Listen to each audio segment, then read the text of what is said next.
এসছি কুলপি বিধানসভা, রামকৃষ্ণপুর অঞ্চল নাকনর গ্রাম। এই কুলপি বিধানসভায় কাকে মানুষ ভালোবাসে, কাকে ভোট দেবে, বর্ণালী ধারা না আব্দুল মালেক সাহেব? চলো পাবলিকের কাছ থেকে জিজ্ঞাসা করি।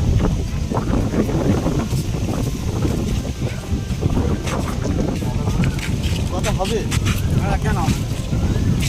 তো এই 2026-এ কুলপি বিধানসভায় আব্দুল মালেক সাহেব এবং বর্ণালী ধারা এই দুজনের মধ্যে আপনি কাকে পছন্দ করেন বা ভোট দেন? আমি চাই হচ্ছে কি নওশাদ সিদ্দিকী। আচ্ছা, নওশাদ সিদ্দিকী উপকারটা কী করে? উপকার করে যে ভালো মন্দ মানুষ এখন বুঝতে শিখেছে, দুর্নীতি ওই হিসাবে এখন মানুষ আইএসএফকে চায়। আচ্ছা, তো টিএমসি তো রানিং রোলিং চলছে, তো এই বিষয়ে কী বলতেছে?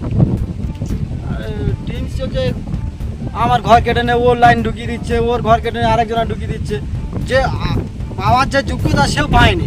কেন আপনার কি ঘর এসেছে? আমার ঘরে এসেছিল, আমার ঘরটা কেটে দিয়েছে। কারণ কি আপনার তাহলে পাকা বাড়ি আছে নিশ্চয়ই?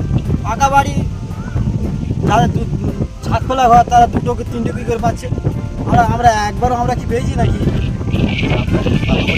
আমার পাকা বাড়ি।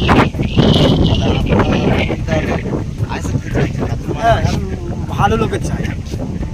আচ্ছা, আব্দুল মালেক যে ভালো, এটা কীভাবে বিশ্বাস করবো? ওটা নওশাদ সিদ্দিকী দাঁড় করিয়েছে। নওশাদ সিদ্দিকী বুঝতে হচ্ছে পার্টির লোক, নওশাদ সিদ্দিকীর লোক এখন ভালো মন্দ লোক বুঝবে।